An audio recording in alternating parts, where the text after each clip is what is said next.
تو کیا اولاد کی دعا سے اگر مرحوم والدین کے ساتھ آگے کوئی بڑا معاملہ ہو رہا ہو تو اللہ تعالیٰ بچ سکتا ہے؟ میں اپنے والدین کی بخشش کے لیے دعا کرتا ہوں، بالکل، اور دعا کرتا ہوں کہ وہ مجھ سے خوش ہو جائیں۔ آپ سے خوش ہوں گے جب آپ ان کے رشتہ داروں کے ساتھ اس نے سلوک کریں گے۔ ابو داؤد میں حدیث ہے ایک بندے کی ماں مر گئی، آپ نے فرمایا تیری خالہ زندہ ہے تو اس کے ساتھ اس نے سلوک کر، پلس یہ کہ دعا کریں۔ ابن ماجہ میں حدیث ہے کہ ایک شخص کے مرنے کے بعد اللہ تعالیٰ جنت میں اس کا ایک درجہ بلند کرتا ہے، تو پوچھتا ہے میں نے تو یہ عمل نہیں کیا تھا، تو بتایا جاتا ہے کہ تیرے بیٹے نے تیرے لیے استغفار کی تھی۔ صحیح مسلم میں حدیث ہے میت کو 3 ثواب پہنچتے ہیں، ایک تو اس نے اپنی زندگی میں نیکی کا کوئی کام کیا تھا، مرنے کے بعد ملے گا، دوسرا علم کی کوئی بات اس نے لکھی، وہ بھی ظاہر ہے اس کی، اس کو ملے گا، تیسرا نیک اولاد۔ نیک اولاد ظاہر ہے ماں باپ کی انویسٹمنٹ ہے، ان کے اعمال کا ثواب آٹومیٹکلی ماں باپ کو۔ مثال ثواب کی ایک جو فارم ہے سب سے بڑی، جس کے اوپر پوری امت کا اجماع ہے، وہ ہے میت کے لیے دعائے مغفرت کرنا۔ یہ ہے اصل بنیاد، باقی ساری چیزیں اس کے بعد میں آتی ہیں، اور اس کی جڑ قرآن میں ان الفاظ کے اندر موجود ہے۔ سورۃ الحشر کی آیت نمبر 10 ہے، اعوذ باللہ من الشیطان الرجیم، بسم اللہ الرحمن الرحیم، والذین جاءوا من بعدہم، وہ اہل ایمان جو کہ بعد میں آنے والے ہیں، یقولون، وہ کہتے ہیں اپنے سے جو اگلے گزر چکے ہیں ان کے حق میں دعا کرتے ہوئے، ربنا اغفر لنا ولاخواننا الذین سبقونا بالایمان، اے رب ہمارے مغفرت فرما دے ہماری اور ہمارے بھائیوں کی جو ہم سے پہلے ایمان کی حالت میں دنیا سے رخصت ہو گئے، ولا تجعل فی قلوبنا غلا للذین آمنوا، اور ہمارے دل میں کوئی کجی، کوئی ٹیڑھ پن، کوئی بغض و کینہ ان لوگوں کے بارے میں نہ رکھ جو مر چکے۔ ظاہر ہے جو مر چکا ہے وہ اپنے انجام کو پہنچ چکا ہے۔ صحیح بخاری میں حدیث ہے کہ مردوں کو گالی مت دو، وہ اپنے انجام کو پہنچ چکے ہیں، اچھے یا برے۔ ربنا انک رؤوف الرحیم، اے میرے رب بے شک، اے ہمارے رب بے شک تو بخشنے والا ہے، مہربان ہے۔ تو یہ اہل ایمان کو یہ بات سکھائی گئی ہے کہ ان کی یہ روش ہونی چاہیے کہ جو بھی ایمان کی حالت میں ان سے پہلے لوگ چلے گئے ان کے لیے دعائیں مغفرت کریں۔ اب یہ ایک الگ حقیقت ہے تلخ کہ ایمان کی حالت میں ہمارے معاشرے کے اندر تو اسی کو سمجھا جاتا ہے جو آپ کے فرقے پہ مرا ہو، کیونکہ دوسرے فرقے پہ مر جائے تو وہ تو ایمان کی حالت میں مرا ہی نہیں ہے۔ تو اب یہ ایک تلخ حقیقت ہے، اور اسی وجہ سے آپ دیکھتے ہیں کہ جب ایک مکتب فکر کے لوگ دوسرے مکتب فکر کا جنازہ پڑھ لیتے ہیں تو پھر بعد میں ان کے علماء فتویٰ دیتے ہیں کہ بھئی آپ کا تو نکاح ہی ٹوٹ چکا ہے، آپ نکاح بھی دوبارہ کروائیں اور تجدید ایمان بھی کروائیں، اور اس قسم کی کئی ایک فنی ویڈیوز جو اوریجنل ویڈیوز ہیں، اسلام کا مذاق اڑانے والی، مسلمانوں کی وجہ سے جو ویڈیوز بنی ہیں وہ معاشرے کے اندر عام ہے، وہ آپ نے اکثر اوقات دیکھی ہوں گی۔ اب میرے بھائیو، یہ جو دعا کا معاملہ ہے یہ اللہ تعالیٰ نے ایسا اوبلیگیٹری رکھا ہے کہ ہماری جو اسلام کی بیسک ٹیچنگز ہیں ان کے اندر اس کو ایک ضروریات دین کے طور پر اللہ تعالیٰ نے ان چیزوں کو جاری فرما دیا ہے۔ جیسا کہ صحیح بخاری اور صحیح مسلم کی متفق علیہ حدیث ہے کہ اللہ کے محبوب صلی اللہ علیہ وآلہ وسلم نے فرمایا کہ ایک مسلمان کے دوسرے مسلمان پہ 5 حقوق ہیں۔ جب وہ اس سے ملے تو اسے سلام کرے، یہ پہلا حق ہے۔ دوسرا حق، جب وہ بیمار ہو جائے اس کی عیادت کرے۔ تیسرا حق، جب وہ مر جائے تو اس کی نماز جنازہ پڑھے، تو ظاہر ہے نماز جنازہ میں دعا مانگے گا مرے ہوئے کے لیے۔ چوتھا حق، جب وہ دعوت دے تو اس کی دعوت کو قبول کرے۔ اور 5واں حق یہ ہے کہ جب وہ چھینک کے جواب میں الحمدللہ کہے تو آپ اس کے جواب میں کہیں یرحمک اللہ، اللہ تعالیٰ تجھ پر رحم فرمائے۔ تو یہ 5 بنیادی حقوق ہیں، جس میں تیسرا حق ایک مسلمان کی نماز جنازہ پڑھنا ہے، اور نماز جنازہ میں ظاہر ہے کہ دعا اللہ تعالیٰ نے اس کے اندر بلٹ ان رکھ دی ہے۔ صحیح مسلم میں ایک حدیث ہے کہ اللہ کے محبوب صلی اللہ علیہ وآلہ وسلم نے فرمایا کہ جس کے جنازے میں 40 ایسے لوگ شریک ہوں جو اللہ تعالیٰ کے ساتھ شرک نہ کرتے ہوں تو اللہ تعالیٰ ان 40 لوگوں کی شفاعت اس میت کے حق میں قبول و منظور فرما دے گا، یعنی اس کی مغفرت فرما دے گا۔ تو یہ بہت بڑی فضیلت ہے۔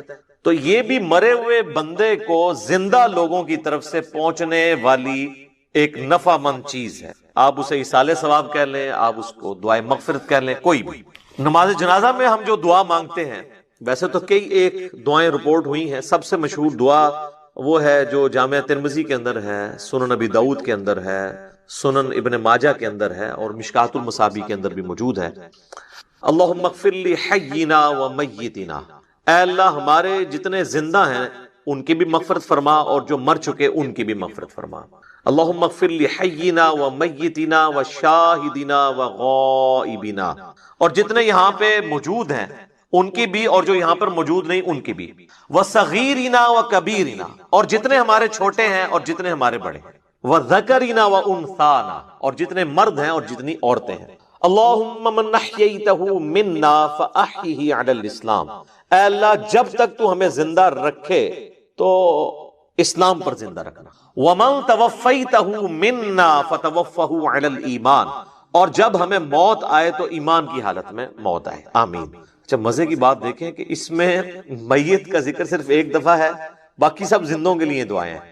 اور یہ جو جنازے کی ایکٹیویٹی بیسیکلی رکھی اس لیے گئی ہے کہ ایک تو آپ اپنے مسلمان بھائی کا حق پورا کریں گے، اور دوسرا آپ وہاں پہ جا کے اپنی موت کو یاد کریں، نہ کہ وہاں پہ بھی جا کے آپ واٹس ایپ میسیجز دیکھ رہے ہوں۔ آپ دیکھ رہے ہیں کہ میت کو دفنایا جا رہا ہوتا ہے اور لوگوں کے فون بج رہے ہوتے ہیں۔ کئی لوگ تو یعنی میت کو دفنانے کے لیے قبر میں اترے ہوتے ہیں نا، تو ان کے بھی فون وہاں پہ بج رہے ہوتے ہیں۔ یعنی یہ ہماری کمٹمنٹ کا لیول ہے آخرت کے ساتھ اور دنیا کے ساتھ، یہ آپ کمپیریزن کر سکتے۔ پھر اس سے اگلا ورژن ہے، سنن ابی داؤد میں حدیث ہے کہ جب اپنے بھائی کو دفنا چکو تو اس کی قبر پر کھڑے ہو کر اس کے قبر میں سوالات کی استقامت کے لیے دعا کرو۔ یہ نبی الاسلام نے حکم دیا۔ ایک تو ویسے ہمارے یہاں پہ عموماً لوگ نماز جنازہ کے بعد دعا مانگنا شروع کر، تو وہ تو کوئی ثابت نہیں ہے۔ وہ جس سنن ابی داؤد یا سنن نسائی کی حدیث کا سہارا لیتے ہیں وہ تو الفاظ ہی کچھ اور ہیں۔ وہ یہ کہ جب اپنے بھائی کے لیے جنازہ پڑھو تو خلوص سے اس کے لیے دعا مانگو، تو وہ یہ کہتے ہیں کہ جنازہ پڑھنے کے بعد مانگو، حالانکہ اس چیپٹر کی آپ ہیڈنگ دیکھ لیں، وہ جنازے کے اندر پڑھے جانے والی دعاؤں کا ذکر ہو رہا ہے۔ اور یہاں پہ کیا ہوتا ہے کہ ہمارے جو حنفی بھائی ہیں، بریلوی اور دیوبندی، ان کا جنازہ تو 1 منٹ کا بھی مشکل سے ہوتا ہے، اور بعد میں دعا جو ہے وہ 5 سے 10 منٹ کی ہو رہی ہوتی ہے۔ دیوبندی نہیں مانگتے، اور ان سے پوچھے کیوں نہیں مانگتے، وہ کہتے ہیں ثابت نہیں ہے۔ اور جب ان سے یہ پوچھیں کہ یہ جو فرض نماز کے بعد آپ اجتماعی دعا کرتے ہیں، ویسے تو اکیلے جو مرضی آپ کریں، یہ کہاں سے ثابت ہے؟ وہ کہتے ہیں یہ علماء نے جاری کی ہے تاکہ امت سے دعا اٹھ نہ جائے۔ تو کیا صرف دیوبندی علماء کو یہ حق حاصل ہے کہ وہ دین میں چیزیں خود سے انجیکٹ کریں گے؟ بریلویوں کو کوئی حق حاصل نہیں ہے؟ حقیقتاً تو دونوں کو کوئی حق حاصل نہیں، یہ دونوں نے ہی دین کے اندر اپنی طرف سے چیزیں داخل کر دی۔ اصل دعا جو ہے وہ قبرستان میں دفنانے کے بعد آپ نے قبر کے اوپر کھڑے ہو کر کرنی ہے۔ دفنانے کے دوران بھی ہے، صحیح سند کے ساتھ، مشکات المصابیح کے اندر موجود ہے، کتب ستہ میں سے یہ ابو داؤد ہے، یہ ترمذی کے ریفرنس ہے کہ آپ نے دفناتے ہوئے یعنی 3 مٹھیاں کم از کم مٹی کی بھر کے ڈالنی ہے قبر کے اوپر، بسم اللہ وعلی ملت رسول اللہ، اللہ کے نام سے شروع کرتا ہوں اور رسول اللہ کی ملت کے اوپر، تو یہ آپ نے پڑھ کے اس کے اوپر ڈالنی ہے۔ پھر دفنانے کے بعد جب آپ نے دعا مانگنی ہے تو ظاہر ہاتھ اٹھا کے مانگنی ہے۔ یہ بعض لوگوں کو ایک مسئلہ ہو جاتا ہے کہ شاید قبر پہ اگر ہاتھ اٹھا کے دعا مانگی تو یہ کوئی شرک ہو جائے گا۔ شرک تو تب ہوگا جب آپ مردے سے مانگ رہے ہوں گے، آپ اللہ سے مانگ رہے ہیں۔ صحیح مسلم میں اوپر تلے کئی احادیث ہیں کہ نبی علیہ السلام نے بقیع غرقد قبرستان میں جا کر 3 دفعہ دعا کی ہاتھ اٹھا کر، اور 3 دفعہ پھر ہاتھوں کو واپس لے گیا۔ تو یہ تو سنت ہے، اس میں کوئی حرج نہیں ہے۔ قبرستان میں بھی آپ ہاتھ اٹھا کے دعا کر سکتے ہیں۔ پھر قبرستان میں دفنانے کے بعد میت کے لیے دعا کرنا، اور پھر قبر کے اوپر اتنی دیر بیٹھنا کہ جتنی دیر ایک اونٹ کو نحر کر کے اس کا گوشت تقسیم کیا جائے۔ تو یہ صحیح مسلم کے اندر حضرت عمر ابن عاص کی وصیت ہے، انہوں نے اپنے بیٹے کو وصیت کی تھی کہ جب میں مر جاؤں میری قبر پہ اتنی دیر بیٹھے رہنا کہ جتنی دیر ایک اونٹ کو نحر کر کے اس کا گوشت تقسیم کیا جاتا ہے، یعنی 2 سے 2.5 گھنٹے، تاکہ میں اپنی قبر کے ساتھ مانوس ہوں، اور تاکہ میں یہ جان لوں کہ میں نے اپنے رب کے آئے ہوئے فرشتوں کو کیا جواب دینا ہے۔ اب وہ اس لفظ کو بھی لوگ پکڑتے ہیں، وہ کہتے ہیں جان لوں کا مطلب یہ ہے کہ وہ باہر سے کوئی آواز لگائے گا۔ تو اگر آواز ہی لگانی ہوتی تو حضرت عمرو ابن عاص اپنے بیٹوں کو کہہ دیتے کہ تم نے جو ہے نا میری قبر پہ کھڑے ہو کے اذان دے دینی ہے تاکہ مجھے پتہ چل جائے۔ یہاں پہ لوگ دیتے ہیں نا اذان، پوچھے کہاں لکھی ہے، وہ کہتے ہیں منع کہاں ہے۔ تو اس اعتبار سے تو آپ دین میں جو مرضی داخل کر لیں۔ وہ تو میرے بھائی جنازے کی بھی اذان منع تو کہیں پہ نہیں ہے، ہم کیوں نہیں دیتے کہ نبی علیہ السلام نے نہیں دی۔ عیدین کی اذان نہیں ہوتی، منع تو کوئی نہیں ہے۔ وہ کہتے ہیں نہیں جی وہ بخاری مسلم میں حدیث ہے کہ نبی علیہ السلام عید کی اذان نہیں دیا کرتے تھے۔ سر یہ حدیث تو آپ کے کام کی نہیں ہے، آپ نے حدیث یہ دکھانی ہے کہ نبی علیہ السلام عید کی اذان سے منع فرمایا کرتے، نہیں دیا کرتے تو وہ آپ نہ بھی بتائیں، ہمیں پتہ ہے کہ نہیں دیا کرتے تھے، نہیں تو بہت سارے کام بھی نہیں کیا کرتے تھے۔ نبی علیہ السلام کی 3 بیٹیاں آپ کی مبارک زندگی میں فوت ہوئی ہیں، آپ نے ان کو اپنے ہاتھوں سے دفنایا، آپ نے کسی کا تیجا 40واں نہیں کیا۔ جب ہم پوچھتے ہیں کہ وہ کہتے ہیں جی وہ منع تو کوئی نہیں نہ کیا، ٹھیک ہے۔ تو منع والا معاملہ یہ ہے میرے بھائی کہ جو کام دین کے اندر نہیں نبی علیہ السلام نے تعلیم فرمایا وہ انڈرسٹوڈ منع ہی تصور کیا ہے. یہ ایک سینسٹیو ٹاپک ہے، میں اس کو اینڈ کے اوپر کنکلوڈ کروں گا، میں موضوع کو تلخ نہیں کرنا چاہتا اس طرف گفتگو لے جا کر. تو بہرحال آپ نے حضرت عمرو بن عاص کی جو صحیح مسلم کی حدیث ہے اس میں ان کی وصیت یہ ہے کہ آپ نے بیٹھنا ہے قبر پہ اتنی دیر، یعنی قبر کے ایگزیکٹ اوپر نہیں بیٹھنا، یعنی پاس بیٹھنا ہے، وہاں بیٹھ کے اللہ کا ذکر کریں، جو مرضی آپ کریں. تو اللہ تعالیٰ ذکر کی برکت سے مردے کے لیے، آپ کی دعاؤں کی برکت سے اس کے لیے آسانی پیدا کر دے گا. اور ظاہر ہے کہ یہ بھی اللہ کی مرضی ہے، زبردستی تو اللہ تعالیٰ کو کسی کی دعاؤں سے نہیں لگائی جا سکتی. والعیاذ باللہ تعالی. اللہم انی اعوذ بک من عذاب جہنم ومن عذاب القبر ومن فتنة المحیا والممات ومن شر فتنة المسیح الدجال. یہ دعا بخاری اور مسلم دونوں میں آئی ہے، اور نبی علیہ السلام حکم دیا کرتے تھے کہ نماز کے تشہد میں 4 چیزوں کے اگینسٹ اللہ تعالیٰ کی پناہ طلب کی جائے. اللہم انی اعوذ بک من عذاب جہنم ومن عذاب القبر ومن فتنة المحیا والممات من شر فتنة المسیح الدجال.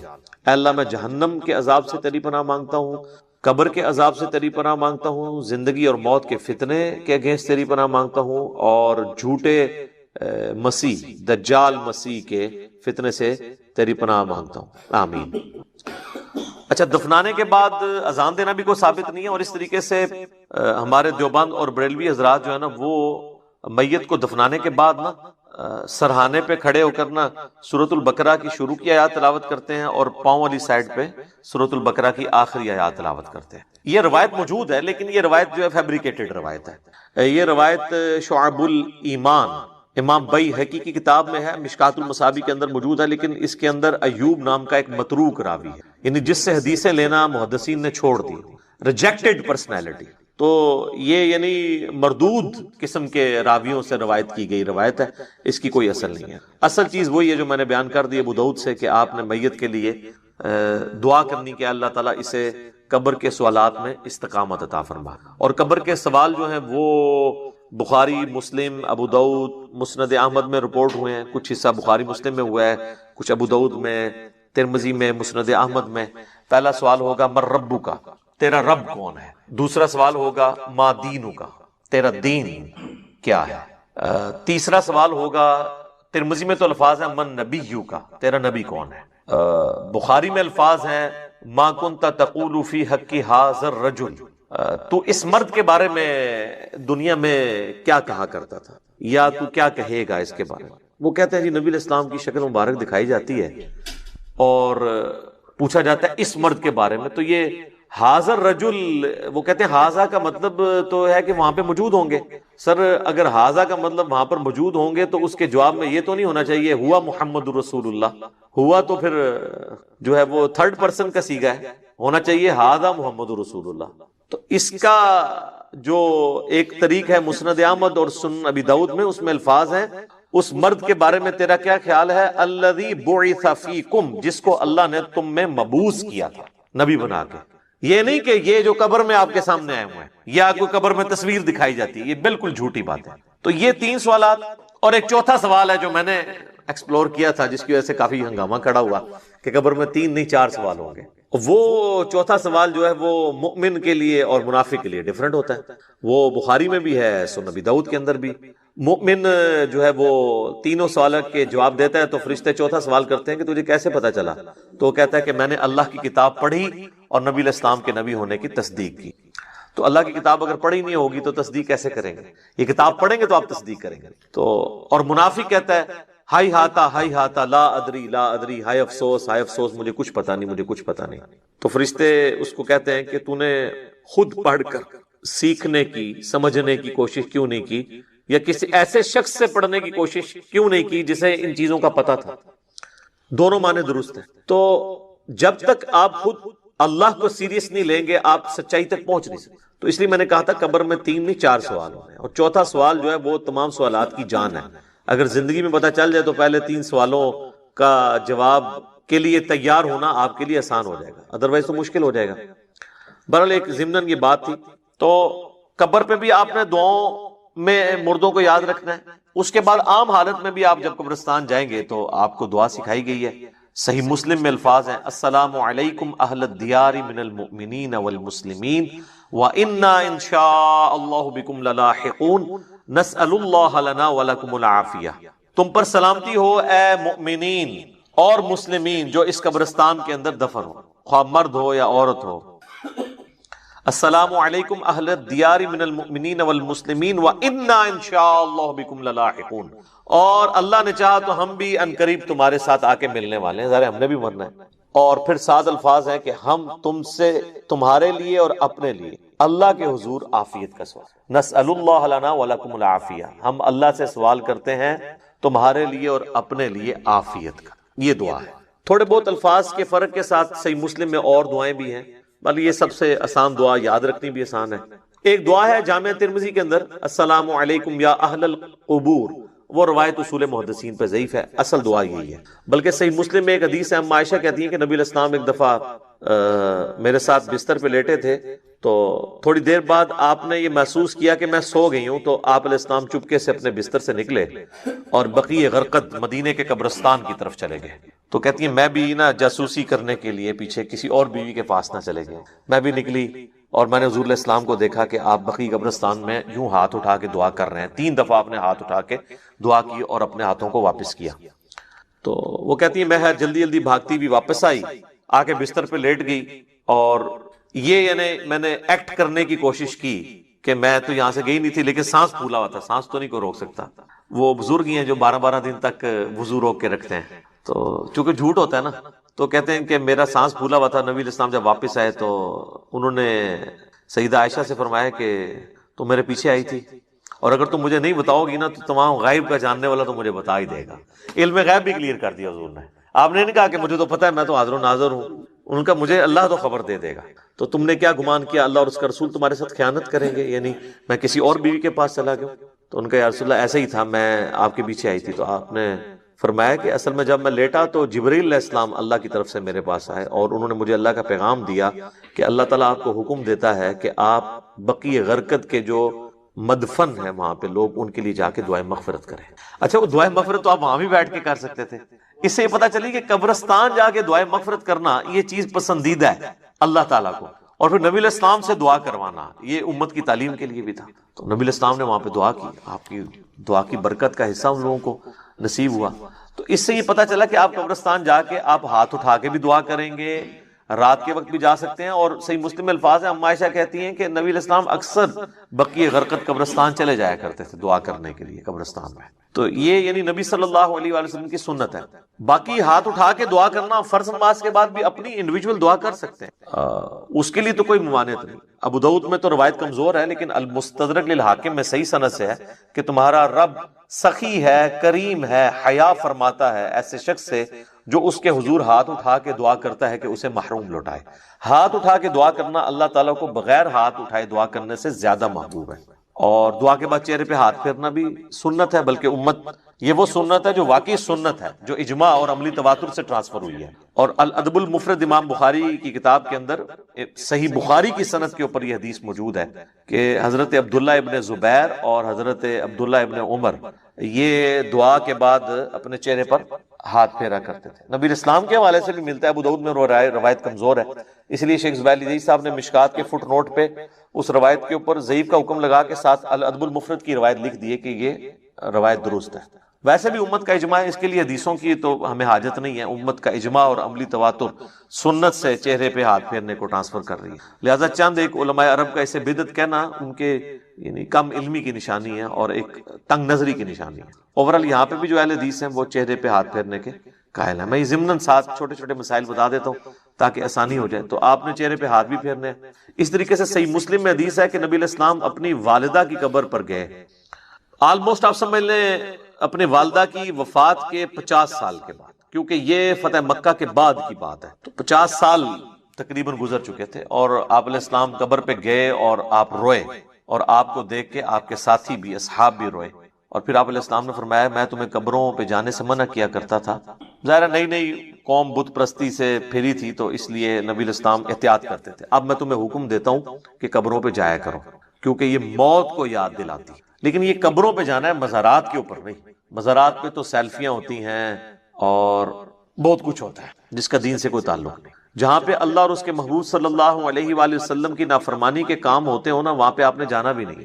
سنن نبی داؤد میں حدیث ہے کہ ایک صحابی نے کہا کہ میں نے منت مانی ہے کہ میں اونٹ قربان کروں گا مقام بوانا پہ جا کے. بعض روایتوں میں ہے کہ 100 اونٹ.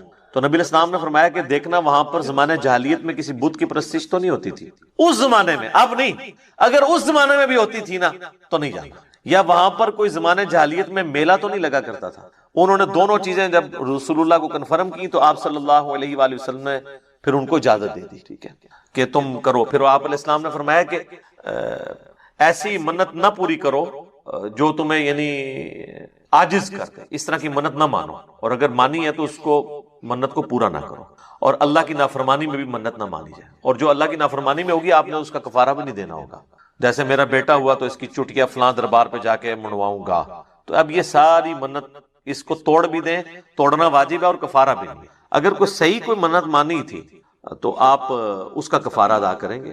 ویسے ہوتا کچھ نہیں ہے. بخاری مسلم میں حدیث ہے کہ منت ماننے سے کنجوس کا مال نکل جاتا ہے، یہ مصیبت کو نہیں ٹال سکتا. تو بہرحال یہ ہے کہ آپ نے منت کا پھر کفارہ وہی ہے جو بخاری مسلم میں ہے کہ منت توڑنے کا کفارہ وہی ہے جو قسم توڑنے کا کفارہ سورۃ المائدہ کی آیت نمبر 89 میں ہے کہ ایک غلام آزاد کریں یا 10 مساکین کو کھانا کھلائیں یا 10 مساکین کو کپڑے لے کر دیں، اور اگر کوئی غریب ہے تو 3 مسلسل روزے رکھ لیں. تو اس طرح کی پھر منتیں آپ نے پوری نہیں کرنی ہوگی. بہرحال نبی علیہ السلام نے اپنی والدہ کی قبر پہ جا کے یہ امت کو میسج دیا کہ آپ نے قبروں کو لاوارث نہیں چھوڑنا، قبروں پہ جانا ہے، قبروں پہ جا کے عبرت حاصل کرنی ہے، اور قبروں پہ جا کے ان قبر والوں سے نہیں مانگنا بلکہ ان کے لیے دعا کرنی ہے کہ اللہ تعالیٰ ان کی مغفرت کا کوئی سامان کرے، کیونکہ وہ ہماری دعاؤں کے محتاج ہیں جو قبرستان میں دفن ہے، کیونکہ وہ تو اب اپنے اعمال آگے نہیں بڑھا سکتے.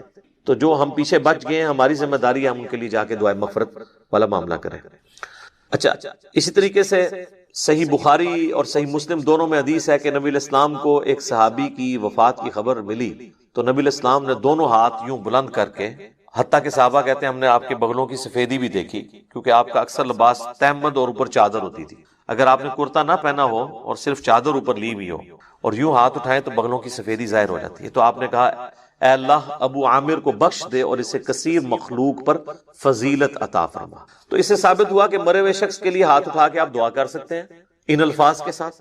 اور ایک اور حدیث ہے صحیح مسلم کے اندر، ام سلمہ کہتی ہے کہ جب میرے خامن فوت ہوئے ابو سلمہ تو نبی علیہ السلام ہمارے گھر تشریف لائے تو آپ صلی اللہ علیہ وآلہ وسلم نے ہمیں صبر کی تلقین کی، اور آپ علیہ السلام نے پھر ابو سلمہ کے لیے دعا کی کہ اے اللہ اسے بخش دے اور اسے اپنے ہدایت یافتہ لوگوں میں بلند درجہ عطا فرما، اور اے اللہ اس کے جو پیچھے لوگ بچ گئے ان پہ تو خلیفہ ہو جا، یعنی اس کی کمپنسیشن تو فرما دے، اور اے اللہ اس کی قبر کو نور سے تو بھر دے. یہ آپ صلی اللہ علیہ وآلہ وسلم نے ان کے لیے دعا کی، اور اس میں یہ بھی الفاظ ہیں کہ قبر کو گشادہ کر دے اور نور سے بھر دے. یہ تعزیت کی دعائیں ہیں جو آپ کر سکتے. باقی قبرستان جا کے آپ جنازہ اگر آپ کا رہ گیا تو آپ قبرستان جا کے قبر پہ کھڑے ہو کے بھی جنازہ پڑھ سکتے ہیں. بخاری مسلم دونوں میں حدیث ہے کہ ایک بوڑھی عورت جو مسجد نبوی کی صفائی کیا کرتی تھی جب وہ فوت ہو گئی تو صحابہ نے رسول اللہ کو نہیں بتایا اور راتوں رات جنازہ پڑھ کے دفنا دیا.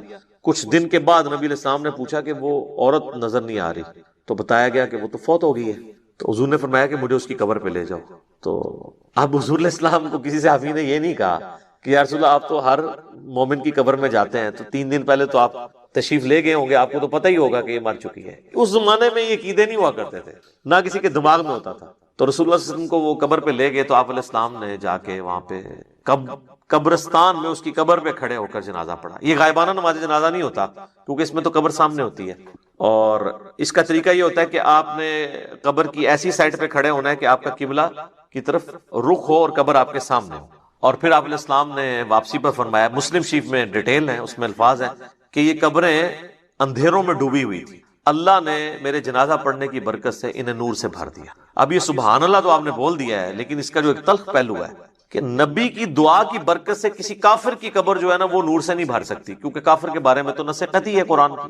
وہ تو سورہ توبہ میں آپ 70 دفعہ بھی دعا کریں ہم نہیں قبول کریں گے، منافقین کے لیے، کافروں کے لیے. تو یہ مسلمانوں کی قبریں تھیں نمبر 1.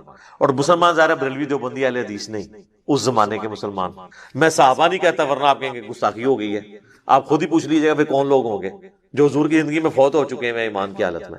اچھا، تو نبی علیہ السلام نے فرمایا کہ نور سے اللہ تعالیٰ نے ان کی قبروں کو بھر دیا. اچھا، پہلے اندھیروں میں تھی، اور اس سے یہ بھی پتا چلا کہ رسول اللہ کی برکت کیا ہے کہ آپ کے جنازہ پڑھنے کی برکت سے اللہ تعالیٰ نے آپ کی دعا کی برکت سے ان کو یہ نفع عطا فرمایا. اب یہ حضور کی دعا ہی ہے، باقی تو جنازہ تو صحابہ نے بھی ان کا پڑھا ہوگا. ٹھیک ہے، یہاں تو لوگ کہتے ہیں بزرگ جنازہ پڑھ لیں تو جناب سمجھو کہ اگلے پچھلے سارے مردے بخشے گئے. تو جنازے تو ان کے بھی ہوئے تھے، لیکن حضور کے جنازہ پڑھنے سے فرق پڑا، ویسے تو نہیں پڑا. اس طرح بخاری مسلم میں حدیث ہے، نبی علیہ السلام ایک جگہ سے گزر رہے تھے تو آپ کا خچر بدک گیا اور آپ رک گئے. تو صحابہ نے پوچھا یا رسول اللہ کیوں رکے؟ آپ نے فرمایا ان دو قبر والوں کو عذاب ہو رہا ہے. کسی صحابی نے نہیں کہا کہ کشف القبور ہے، ہمارے جو گھوڑے کے قدموں سے خاک نکل کے جو ہمارے گھوڑے کے نتھرے میں بیٹھے گی، وقت کا بڑے سے بڑا غوث بھی اس مرتبے کو نہیں پہنچ سکتا جب غوث قبروں کے اندر جھانک کے دیکھ لیتے ہیں. تو یا رسول اللہ ہم بھی ابھی دیکھ لیتے ہیں. وہ تو حضور سے پوچھ رہے کہ یا رسول اللہ یہ کیا ہے، قبر کے اندر کیا ہو رہا ہے؟ سب کہانی ہے. غوث پر سارے فیل کرتے ہیں. میرا میکینیکل انجینئرنگ دا فارمولا کو غوث پڑھ کے نا ویکھ کے میں لکھ کے دینا، لکھ کے انہوں دیکھ کے پڑھ کے دس دے. کوئی زبانی نے بڑی دور دی گل ہے، اور میں صرف کہہ رہا ہوں پڑھ کے بتا دے، سمجھا تو مجھے پتا ہے کہ وہ سکتا ہی نہیں ہے جب تک اس نے انجینئرنگ نہیں کی ہوگی. اور ان کا تو دعویٰ ہے نا کہ اللہ کو تو انجینئرنگ آتی ہے نا جی، کہ اللہ ان کو سکھاتا ہے تو پھر سکھا دے اللہ ان کو. سب کہانیاں بنائی ہوئی انہوں نے. تو نبی علیہ السلام فرمایا کہ ایک پیشاب کے چھینٹوں سے نہیں بچتا تھا، دوسرا چغلی کھایا کرتا تھا. پھر آپ علیہ السلام نے ایک ٹہنی درخت کی توڑی، اس کے دو حصے کیے اور اسے لگا دیا دونوں قبروں پہ. آپ نے فرمایا جب تک یہ ہری رہیں گی نا ان کے عذاب میں تخفیف ہوگی. اب یہ حضور کے ہاتھوں کی برکت ہے. لوگوں نے پھر آگے ضرب تقسیمیں لگا دی کہ جی وہ ٹہنیاں جو ہے اللہ کا ذکر کریں گی اور ذکر کرنے کی برکت سے یہ ہوگا. اور سب ٹہنیاں لگانے سے کیا ہونا ہے؟ وہ رسول اللہ کے مبارک ہاتھوں کی برکت تھی. اور اسی کو پھر ایکسٹراپولیٹ کیا نا انہوں نے قبروں پہ جو پھول ڈالتے ہیں. تو پھر آپ پھول نہ ڈالیں، جو نبی علیہ السلام نے کیا وہی کام کریں. آپ ضرور ٹہنی لگائیں، اور یہاں پہ لوگ لگا بھی دیتے ہیں دفناتے وقت سرانے سائڈ کے اوپر. تو آپ سنت کے اوپر اسی سنت کے اوپر عمل کریں. تو آپ نے فرمایا ایک پیشاب کے چھینٹوں سے نہیں بچتا تھا اور ایک چغلی کھایا کرتا تھا. بظاہر ایک دیکھنے میں معمولی سے گناہ ہے، لیکن ان کا عذاب یہ یعنی ان کو دیکھنا پڑا. تو نبی صلی اللہ علیہ وآلہ وسلم کے اس عمل کی برکت سے ان تک یہ نفع پہنچا. تو یہ تو حضور کی برکات ہے. تو بعض لوگ یعنی نبی علیہ السلام کے قبرستان جنازہ پڑھنے سے غائبانہ نماز جنازہ کی طرف جاتے ہیں. غائبانہ نماز جنازہ یہ نہیں ہے. صحیح بخاری میں موجود ہے نبی علیہ السلام نے نجاشی کا نماز جنازہ غائبانہ پڑھا اور آپ کو اللہ تعالیٰ نے وحی کے ذریعے بتایا. تو آپ نے فرمایا کہ تمہارا بھائی جو ہے وہ نجاشی فوت ہو گیا، تو اس کے لیے 4 تکبیریں کہیں. تو امام بخاری نے اس پہ باب نہیں باندھا کہ غائبانہ نماز جنازہ کا جواز.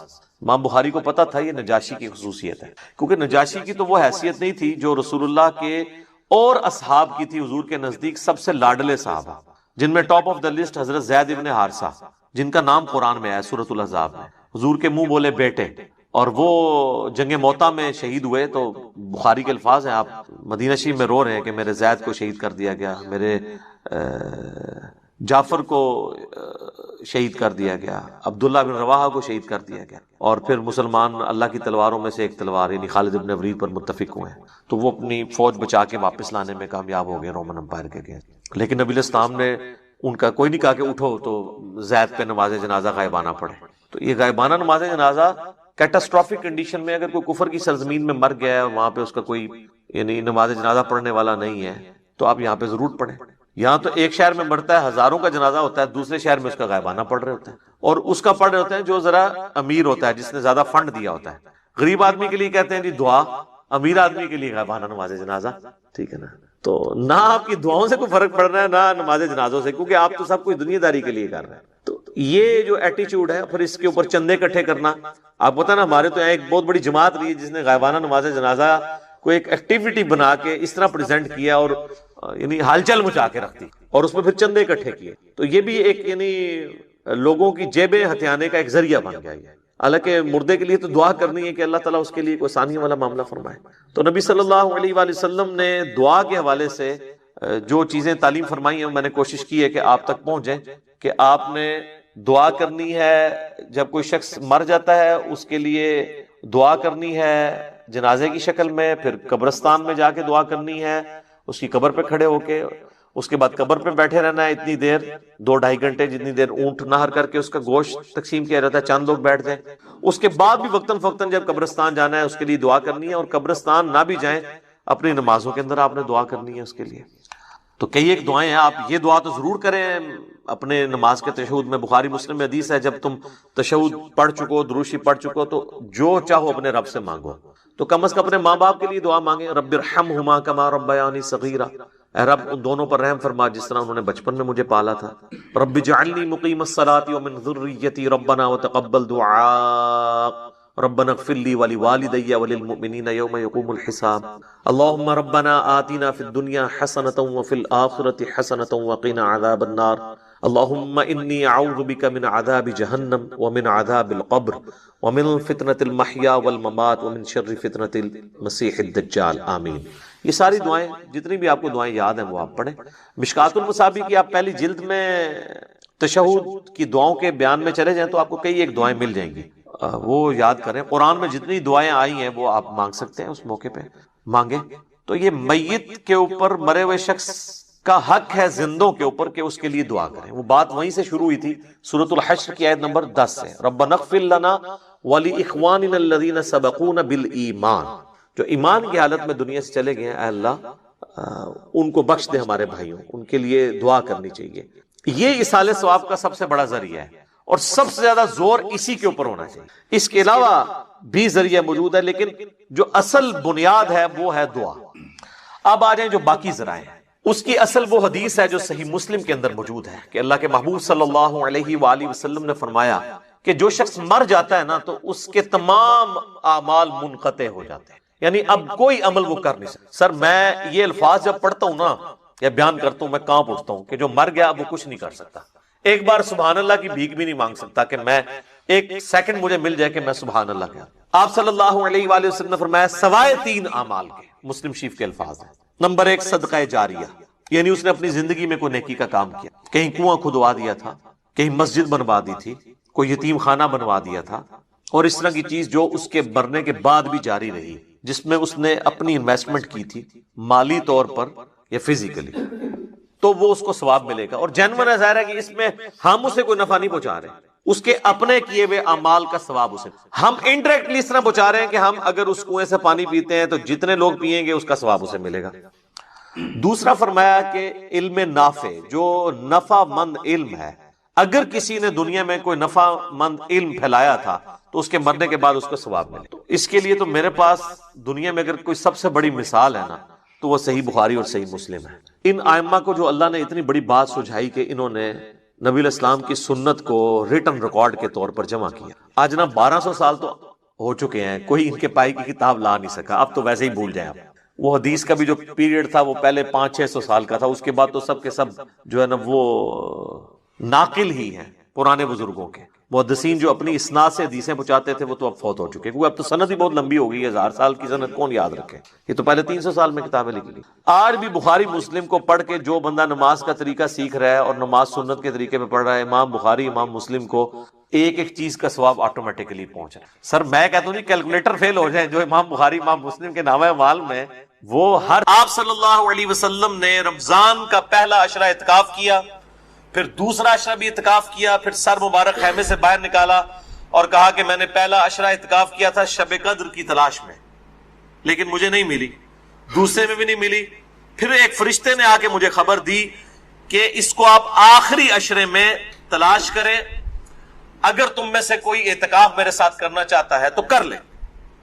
اور پھر آپ صلی اللہ علیہ وآلہ وسلم نے فرمایا مجھے خواب میں وہ رات دکھا دی گئی، اور اس میں مجھے رات میں وہ خواب میں دکھائی گئی لیکن پھر مجھے بھلا دی گئی. سنقرئک فلا تنسى الا ما شاء اللہ، اے نبی ہم تمہیں پڑھائیں گے تم کبھی نہیں بھولو گے مگر جب اللہ چاہے گا. بھلا دی گئی، اور اس کیوں بھلائی گئی وہ آگے بخاری کی حدیث بھی آ جائے گی. پھر بھلا دی گئی. بہرحال مجھے ایک بات یاد ہے کہ اس رات صبح کے وقت جب میں فجر کی نماز پڑھ رہا ہوں گا تو میرے ماتھے پر کیچڑ کا نشان ہوگا. یہ آپ کو خواب میں دکھایا گیا. اور اسی حدیث میں الفاظ ہیں کہ 21ویں رات جب آئی، یعنی 20ویں اور 21ویں روزے کی درمیانی رات، اس میں جب آپ نے 21ویں روزے کی جب فجر پڑھی تو اس رات کافی بارش ہوئی، مسجد نبوی کی چھت ٹپکنے لگی، اور ظاہر ہے کہ قالین وغیرہ تو نہیں ہوتے تھے، مٹی پہ ہی نماز پڑھی جاتی تھی، یہی افضل ہے. لہٰذا اہل تشیع کا پارشلی مقدمہ اس حوالے سے مضبوط ہے کہ مٹی پہ ہی سجدہ ہونا چاہیے. تو بہرحال آپ صلی اللہ علیہ وآلہ وسلم کے ماتھے پر مٹی کا نشان پڑ گیا. صحابہ کہتے ہیں جب نماز کے بعد آپ صلی اللہ علیہ وسلم جب رخ انور صحابہ کی طرف کرتے تھے تو انہوں نے دیکھا کہ آپ صلی اللہ علیہ وآلہ وسلم کے ماتھے پر مٹی کا نشان ہے. تو صحابہ کو پتہ چلا اچھا آج شب قدر تھی. اچھا اب آپ دیکھیں کہ یہ نہیں ہے کہ کچھ شے نظر آ جاتی ہے, ورنہ صحابہ کو بھی نظر آئی, آپ صلی اللہ علیہ وسلم کو بھی کوئی چیز نظر نہیں آئی. اور یہاں اتنا مشہور کیا, کہتے ہیں سمندر کا پانی میٹھا ہو جاتا ہے, بھائی کوڑ مارنے چھڑ دو ہوں ماڈرن دور جے. کسی گورے نے سن لی نا گل, وہ جناب بہ جائے گا رمضان دا پورا مہینے روزانہ دا ایک ٹیسٹ لے گا اور کہے گا دسو کس داڑے جناب شاید میٹھا ہوتا ہے سمندر دا پانی. جس سارے درخت سجدے میں گر پڑتے ہیں, بھائی ہم سی سی ٹی وی کیمرے لگا لیتے ہیں, پتہ لگ جائے گا کس وقت گرتے ہیں. یہ سب جھوٹ ہے, کسی روایت کے اندر موجود نہیں ہے. بس صرف آپ نے قیام کرنا ہے رات کا, کوئی ایک رات اس میں ہوگی. اسی لیے دیکھیں یہ فکس بھی نہیں کر کے بتائی گئی کہ فلاں ہے, کہا گیا 5 ہیں, 21ویں 23ویں 27ویں 25ویں 27ویں اور 29ویں. چوتھی حدیث صحیح مسلم سے عبداللہ بن انیس کی, مشکات میں 2087, اس میں بھی یہ پورا واقعہ ہے لیکن اس میں الفاظ یہ ہیں. اب دوسرے صحابی کہتے ہیں کہ وہ 23ویں شب تھی, ابو سعید خدری کہہ رہے ہیں وہ 21ویں تھی کیچڑ والی, اور عبداللہ ابن انیس کہہ رہے ہیں وہ 23ویں تھی. لیکن یہی دو اختلاف آ گئے. تو وہ 21ویں بھی ہو سکتی ہے, 23ویں بھی, 25ویں بھی, 27ویں بھی, اور اس کی حکمت کیا ہے بدلنے کی میں بعد میں بتاتا ہوں. تو یہ شب قدر کے حوالے سے ایک دعا بھی بڑی مشہور ہے, اللہم انک عفو تحب العفو فاعف عنی. یہ روایت مشکات میں بھی موجود ہے 2091, اور جامع ترمذی اور سنن ابن ماجہ میں موجود ہے, لیکن یہ روایت منقطع ہے. وہ تابعی جو ہے عبداللہ بن بریدہ, اس کا سماع اما عائشہ سے ثابت نہیں ہے. شیخ البانی سے حسن درجے تک پہنچاتے ہیں. بہرحال دعا کے بارے میں میرا موقف یہ ہے, چاہے کوئی ضعیف روایت بھی ہو, اگر کوئی دعا کے طور پہ اسے کر لے تو میں اس کے اوپر کوئی فتوی والا معاملہ نہیں کرتا. امام دارقطنی نے بھی یہ بات لکھی ہے کہ یہ منقطع روایت ہے, اللہم انک عفو تحب العفو فاعف عنی. 5ویں حدیث صحیح مسلم سے ہے, مشکات میں ہے 2088. سیدنا ابی ابن کعب کو کسی نے بتایا کہ عبداللہ ابن مسعود کہتے ہیں رضی اللہ تعالیٰ عنہ کہ جو شخص روزانہ آخری پہر جاگے گا تہجد کے وقت تو وہ شب قدر پا لے گا. اب یہ دیکھیں کہ روزانہ جو جاگے گا ظاہر وہ پا ہی لے گا. عبداللہ ابن مسعود کی جب یہ بات پہنچی ابی ابن کعب تک تو انہوں نے کہا اللہ تعالیٰ ہمارے بھائی پہ جو ہے وہ رحم فرمائے. انہوں نے شاید یہ بات اس لیے کہی کہ لوگ صرف اکتفا ہی نہ کر لیں رمضان کے قیام پہ ہی, اس لیے انہوں نے یہ بات کی ہوگی, ورنہ ہمارے بھائی عبداللہ ابن مسعود کو یہ بات خوب پتا ہے کہ شب قدر جو ہے یہ رمضان کے آخری عشرے میں آتی ہے. اور پھر انہوں نے کہا کہ میں اللہ کی قسم اٹھاتا ہوں کہ شب قدر جو ہے وہ 27ویں رات ہے. اور تابعی کہتے ہیں کہ انشاءاللہ کے بغیر قسم کھائی, کیونکہ اگر آپ انشاءاللہ کے ساتھ قسم کھائیں نا تو وہ قسم ڈاؤٹ فل ہوتی ہے کہ اگر اللہ نے چاہا تو. انشاءاللہ کے بغیر قسم کھائی جاتی ہے تو کنفرم ہوتا ہے کہ وہ بات ڈیفینیٹ کر رہا ہے, کرنے والا واقعی قسم کھا رہا ہے. تو پھر پوچھا گیا آپ کو کیسے پتا ہے کہ 27ویں ہے؟ انہوں نے کہا اس لیے کہ آپ صلی اللہ علیہ وآلہ وسلم نے ہمیں نشانی بتائی ہے کہ اس رات جب سورج صبح کے وقت طلوع ہوتا ہے تو بغیر شعاؤں کے ہوتا ہے, یعنی بالکل ٹکیاں نکلتی ہے. اور ویسے تو عموماً ویسے بھی ٹکیاں نکلتی ہے لیکن وہ شاید زیادہ دیر تک کے لیے ٹکیاں رہتی ہے. اب حالانکہ باقی روایتوں کے اندر 21ویں 23ویں بھی آیا اور یہ قسم اٹھا کہہ رہے 27ویں, تو اس سے مراد پھر تطبیق یہ ہوگی کہ جو انہوں نے پائی ہے وہ اس سال 27ویں کو آئی ہوگی, ورنہ تو یہ بدلتی رہتی ہے. 6ٹھی حدیث صحیح بخاری سے ہے, مشکات میں 2095 کہ آپ صلی اللہ علیہ وآلہ وسلم شب قدر کا دن بتانے کے لیے کہ آپ کون سی رات کو یہ آئے گی باہر تشریف لائے تو 2 مسلمان آپس میں جھگڑ رہے تھے. یہ جھگڑنے کی نحوست دیکھیں. آپ صلی اللہ علیہ وسلم بھول گئے اور آپ نے فرمایا کہ مجھے اللہ نے بتائی تھی وہ رات لیکن پھر مجھے بھلا دی گئی, سنقرئک فلا تنسى الا ما شاء اللہ. اور پھر آپ نے فرمایا کہ اس وجہ سے بھلائی گئی کہ یہ 2 مسلمان آپس میں جھگڑ رہے تھے, اور پھر کہا ہو سکتا ہے کہ اللہ کی اسی میں بہتری ہو, یہ بھی ساتھ کہہ دیا, ورنہ انہوں 2 مسلمانوں نے لوگ قیامت تک کوستے رہتے. بھائی اللہ نے بتانا ہوتا تو بعد میں بتا سکتے، اللہ کے لیے تو کوئی مسئلہ نہیں تھا. اسی میں بہتری ہو، اور یہ واقعی بہتری ہے. اور پھر فرمایا اب تم اسے 21ویں 23ویں اور 25ویں میں تلاش کرو. اب یہاں 27ویں 29ویں کا ذکر کوئی نہیں ہے، وہ الگ سے حدیث میں. تو حکمت یہ ہے بیسیکلی اس کو ڈیفرنٹ کرنے میں، تاکہ لوگ یہ پورا عشرہ جو ہے وہ اہتمام کریں. دوسرا لوگ کہتے ہیں جی جس رات میں قرآن نازل ہوا تھا وہ ہوگی تو کوئی ایک ہی رات نا، یا 21ویں ہوگی. یہ تو نہیں ہے کہ 14 اگست اس دفعہ جو ہے 14 اگست کو آئے تو اگلی دفعہ 14 اگست جو ہے وہ 21 اگست کو آ جائے، اس طرح تو نہیں ہوگا. 14 اگست 14 اگست کو ہی آئے گا.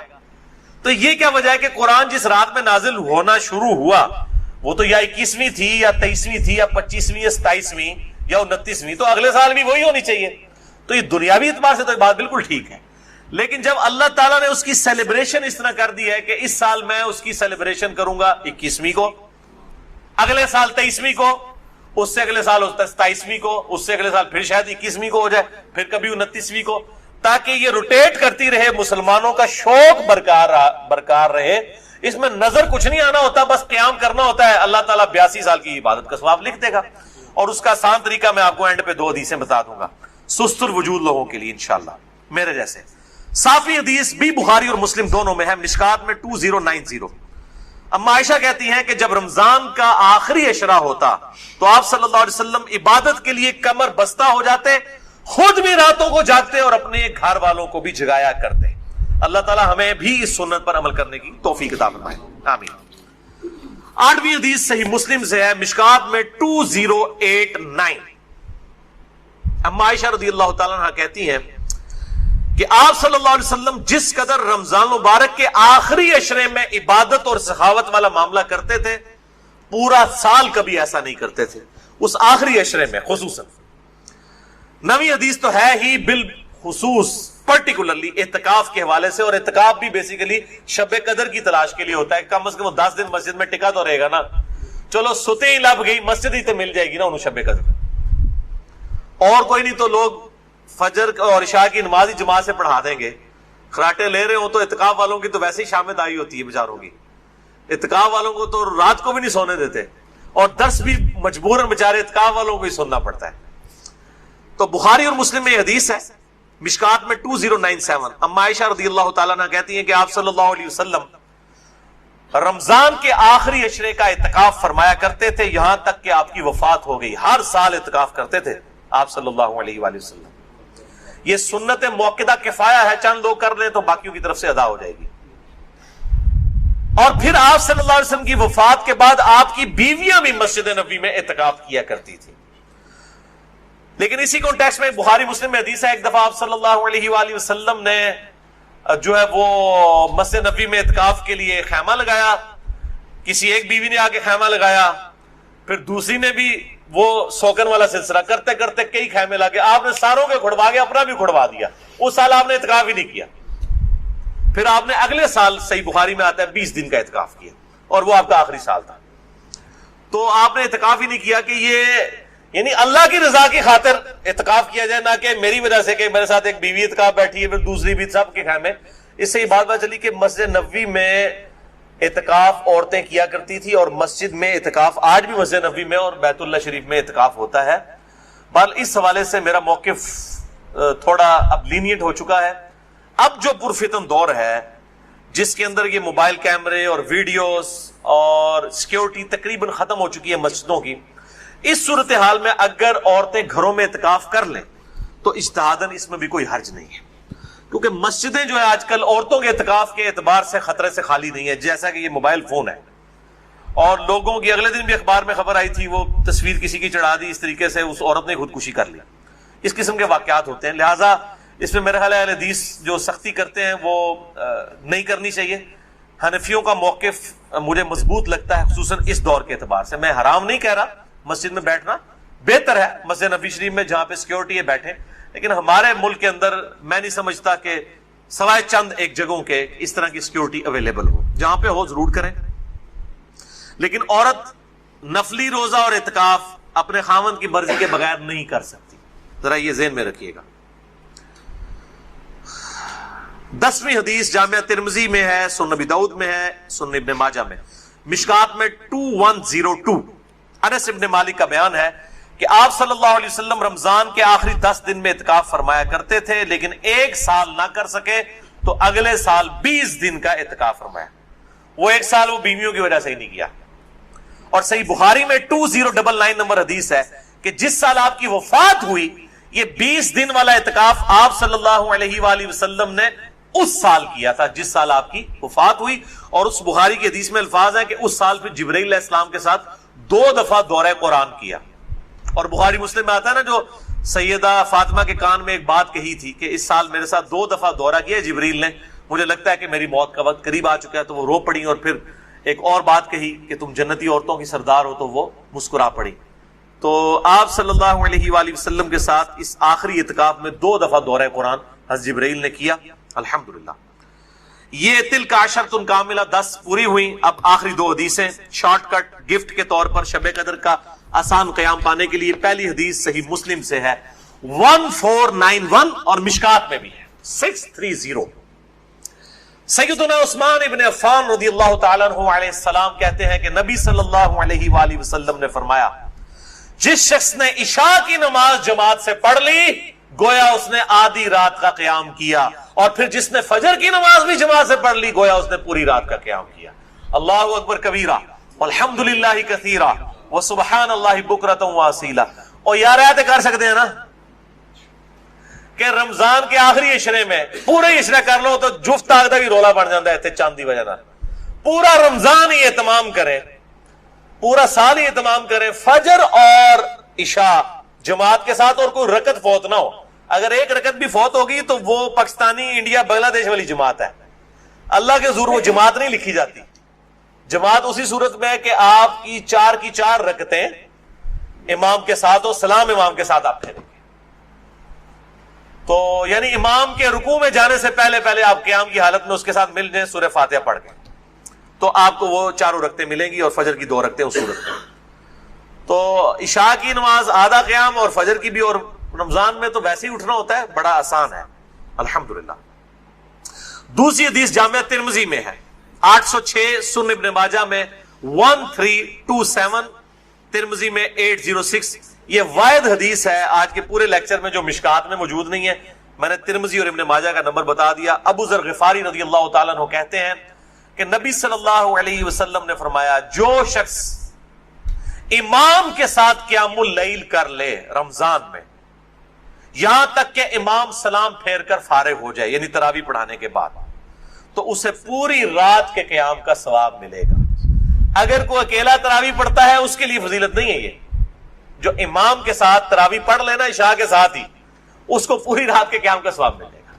اچھا، یہ جماعت کی جہاں پہ باتیں ہو رہی ہیں یہاں پہ عورتوں کو استثناء حاصل ہے. عورتوں کے لیے واجب نہیں ہے کہ مسجد میں جائیں، چلی جائیں، اگر کر سکتی ہیں تمام ضرور کریں. ان کو گھر میں بھی اللہ تعالیٰ انشاءاللہ تعالیٰ اس حوالے سے ثواب عطا فرما دے گا. حضور عورتیں پوچھ لیتی ہیں جی ہم کہاں سے یہ جماعت، ہم یہ آسان طریقہ، تو عورتوں کے لیے پھر اس حوالے سے آسانی ہوگی انشاءاللہ تعالیٰ. تو قیام اللیل اور تراویح کے حوالے سے مسئلہ نمبر میرا 20 ہے، وطر کے حوالے سے مسئلہ نمبر 130 ہے، اور آج انشاءاللہ یہ نیو 44 شب قدر شب برات کے حوالے سے ریکارڈڈ ہو گیا اللہ کے فضل سے. رمضان کا آلریڈی 53 ہے، لیکن میں انشاءاللہ اگلے 2 ہفتوں میں اسے 2 نشستوں میں ریوائز کر کے ریکارڈ کروا رہا ہوں انشاءاللہ ڈیٹیل کے ساتھ، 53A اور 53B مسئلہ کے عنوان سے انشاءاللہ تعالی. اور ان طاق راتوں میں صلاۃ التسبیح کا بھی اہتمام کریں. ڈیٹیل کے لیے مسئلہ نمبر ہے 91 میرا صلاۃ التسبیح کے اوپر. اب وہ آپ ضرور دیکھیں کیونکہ صلاۃ التسبیح بہت بڑی عبادت ہے، تو قیام کرنا ہی ہے. اعتکاف والے لوگ ویسے ہی گپے مارتے رہیں اور جناب وہ فیس بک پہ بیٹھے رہیں، اس سے بہتر ہے کہ کم